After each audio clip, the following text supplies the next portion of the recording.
Hello learners, आज हम पढ़ेंगे right to freedom of religion. यानी कि सबको हमारे इंडियन कॉन्स्टिट्यूशन में सबको फ्रीडम दी गई है कि वो कोई भी रिलीजन, यानी कि रिलीजन की फ्रीडम दी गई है, ये भी हमारा अधिकार है। According to our constitution everyone enjoy the right to follow the religion of his or her choice. तो हमारे कॉन्स्टिट्यूशन में सभी को ये दिया गया है, ये राइट दिया गया है कि कोई भी अपनी चॉइस का, अपनी मर्जी से किसी भी धर्म को फॉलो कर सकता है। The freedom is consider as a hallmark of democracy. जो फ्रीडम है, फ्रीडम को डेमोक्रेसी का हॉलमार्क माना जाता है। हिस्टोरिकली अगर हम इतिहास में देखें, there were rulers and emperors in different parts of the world who did not allow residents of their countries to enjoy the right of freedom of religion.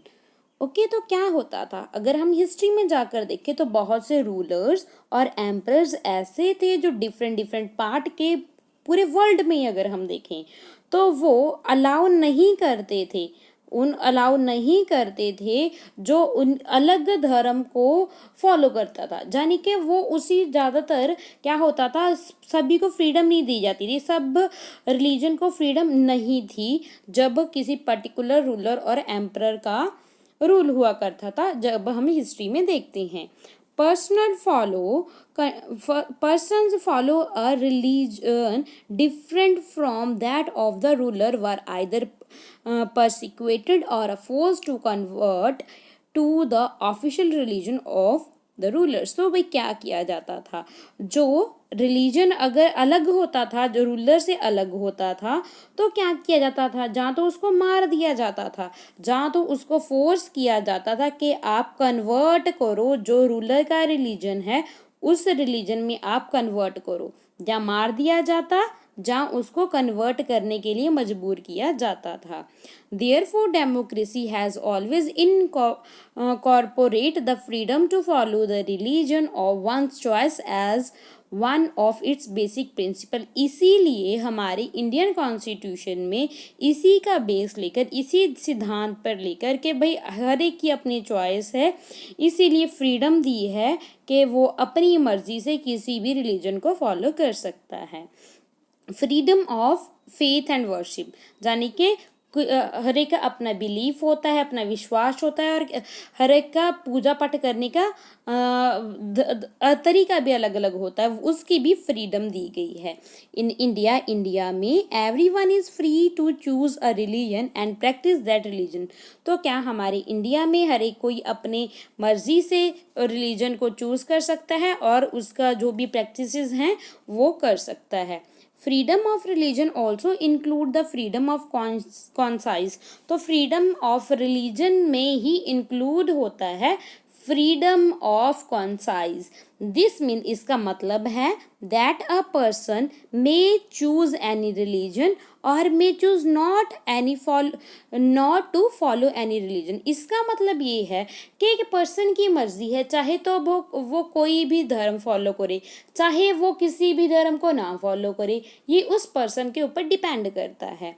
Freedom of religion include the freedom to profess, follow and propagate any religion. यानी कि freedom of religion में क्या क्या include करता है, क्या आप profess कर सकते हो, किसी भी फॉलो कर सकते हो, जो भी प्रोपेगेट्स होती हैं किसी भी रिलीजन की वो परफॉर्म कर सकते हो।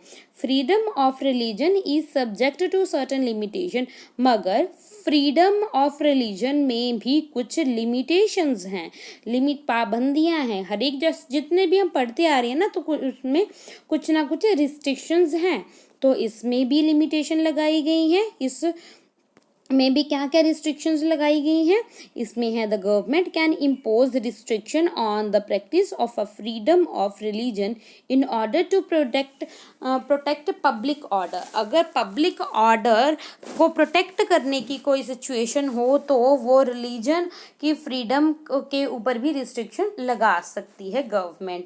मोरालिटी और हेल्थ की कोई प्रॉब्लम हो, जैसे कि आपको पता ही है कोविड-19 चल रहा था। कोविड-19 की वजह से सभी जो रिलीजियस प्लेसेस है उनको भी बंद करवा दिया गया था। Okay, this means that the freedom of religion is not an unlimited right. इसका मतलब ये नहीं है कि ये जो फ्रीडम ऑफ रिलीजन है ये अनलिमिटेड है। कोई भी लॉ, कोई भी राइट अनलिमिटेड नहीं दिया गया हमारे कॉन्स्टिट्यूशन में। तो ये राइट भी अनलिमिटेड नहीं है, लिमिट में है। इस पे भी लिमिटेशन है। The government can interfere in religious matter for rooting out certain social evils। तो क्या गवर्नमेंट इंटरफेरेंस भी कर सकती है रिलीजियस मैटर में अगर कोई सोशल इवल उसमें रूट कर रही हो। जैसे कि एग्जांपल लेते हैं हम पास्ट की, the government has been a step banning practice like a sati. जैसे कि गवर्नमेंट ने सती प्रथा और बायगेमी और ह्यूमन सेक्रीफाइस इसके ऊपर रोक लगा दी गई है।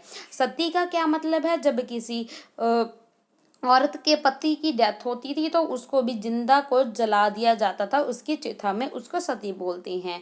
बायगेमी, बायगेमी यानी कि एक से ज्यादा विवाह। ह्यूमन सेक्रीफाइस यानी कि इंसानों का बलिदान देना, इस तरह को भी बैन कर दिया गया है। Such restriction cannot be opposed in the name of interference in right to freedom of religion। तो ये जो रिस्ट्रिक्शन है इनको अपोज नहीं किया जा सकता इंटरफेरेंस के वो इस तरीके से कह कर के ये तो हमारा फ्रीडम ऑफ रिलीजन है। Okay, the limitation on the right of freedom of religion always produce tension between a followers of various religion and the government। तो हम देखते ही आ रहे हैं हमारे इंडिया में ये जो लिमिटेशन है, ये जो लिमिटेशन है right to freedom of religion में, इससे बहुत सी टेंशन उत्पन्न हो रही हैं। किस किस के बीच में, अलग अलग धर्मों के बीच में और गवर्नमेंट के बीच में। When the government seeks to restrict some activities of any religion group, जब गवर्नमेंट कोई पर्टिकुलर रिलीजन, जब कोई भी रिलीजन की एक्टिविटी को रिस्ट्रिक्ट करता है, उस पर रोक लगा देता है, people of that religion feel that it is a interference in their religion। तो जो लोग हैं वो ये फील करना, महसूस करना शुरू कर देते हैं कि उनके जो राइट टू रिलीजन है उसमें इंटरफेरेंस की जा रही है, उनके जो रिलीजियस धार्मिक मामलों में खनन किया जा रहा है, दखलंदाजी की जा रही है। Freedom of religion become a matter of a political controversy for yet another reason. तो क्या फ्रीडम ऑफ रिलीजन अब ये मैटर ऑफ पॉलिटिकल कंट्रोवर्सी भी बनता जा रहा है बहुत से रीजन के लिए। जैसे कि the constitution has guaranteed the right to propagate one's religion. तो जो हमारा कॉन्स्टिट्यूशन है उसने राइट दिया गया है कि वो हर कोई अपने रिलीजन को प्रोपेगेट कर सकता है। दिस इंक्लूड्स, इसमें क्या क्या इंक्लूड किया गया है, persuading people to convert from one religion to another। तो यानी कि इसको बैन किया गया है कि आप बोल नहीं सकते, सॉरी क्या, this includes a persuading, persuade किया जा सकता है people to convert from one religion to another. Okay, यानी कि प्रोटेक्शन की गई है। Okay, however some people recent conversation on the ground that there is based on a intimidation और a inducement.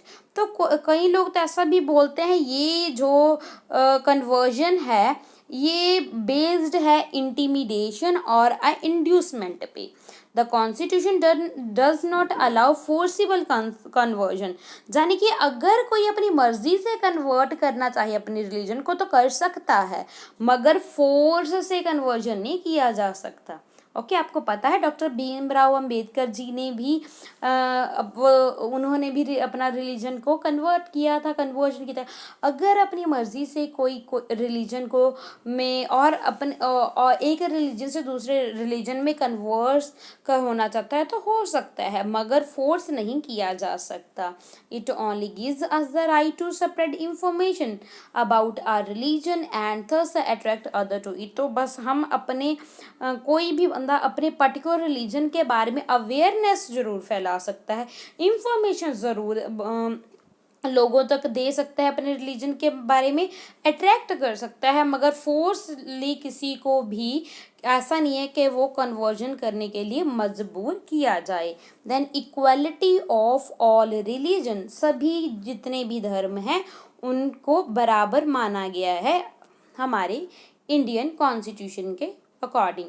Being a country which is a home to a several religion, हमारी जो country है, हमारा India है, यहाँ पे बहुत से रिलीजन है। It is a necessity that the government बस must extend equal treatment to different religion, तो इसलिए ज़रूरी है कि जो हमारी गवर्नमेंट है वो सभी धर्मों के लिए सेम व्यवहार किया जाए, सबके लिए के साथ सेम ट्रीटमेंट किया जाए। Negatively it means that a government will not favour any particular religion, इसका मतलब ये है कि जो गवर्नमेंट है वो किसी पर्टिकुलर रिलीजन को फेवर नहीं करेगी। India does not have any official religion, जो गवर्नमेंट है उसका कोई भी ऑफिशियल रिलीजन नहीं है। We do not have to belong to any particular religion in order to be a prime minister और अ प्रेसिडेंट और अ जज और एनी अदर पब्लिक ऑफिशियल। तो हमारी इंडिया में ऐसा नहीं है कि भाई हिंदू धर्म का ही प्राइम मिनिस्टर बन सकता है, मुस्लिम धर्म का ही कोई जज बन सकता है, या सिख धर्म का कोई ये बन सकता, नहीं, सभी धर्म के लिए दरवाजे खुले हैं। यानी कि किसी के साथ भी रिलीजन के बेस पे डिस्क्रिमिनेशन नहीं होता, सबको बराबर माना जाता है। ऑफिशियली कोई भी प्राइम मिनिस्टर बन सकता है, कोई भी प्रेसिडेंट बन सकता है, कोई भी जज बन सकता है। We have also seen that the under the right to equality, हमने ये भी देखा है कि समानता के अधिकार के अनुसार there is a guarantee that a government will not discriminated on the basis of religion in giving employment। तो हमने ये भी देखा था कि रिलीजन के बेस पे एम्प्लॉयमेंट यानी कि रोजगार देते समय भी किसी के साथ किसी भी तरह का भेदभाव नहीं किया जाएगा। The institution run by the state will not preach any religion, तो जो इंस्टीट्यूशन जो स्टेट के हैं यानी कि गवर्नमेंट के जो इंस्टीट्यूशन है वो भी किसी पर्टिकुलर रिलीजन को प्रीच नहीं करेंगे। गिव रिलीजियस एजुकेशन, ना रिलीजियस एजुकेशन दी जाएगी। Nor will they favour person of any religion, ना वो किसी पर्टिकुलर पर्सन को जो एक फेवर करेंगे। The objective of these provisions is to sustain and nurture the principle of secularism। यही तो है, यही तो सेकुलरिज्म का प्रिंसिपल है, तो इसी को तो ही हम सेकुलरिज्म बोलते हैं। सेकुलरिज्म का मतलब ही यही है कि सभी धर्म इक्वल हैं, हमारा कोई स्टेट जो ऑफिशियली रिलीजन नहीं है। सेकुलरिज्म का मतलब ही यही है। ओके, ये जो टॉपिक है religion, right to freedom of religion, ये टॉपिक हमने कंप्लीट कर लिया है। I hope everything is clear. Thank you and God bless you.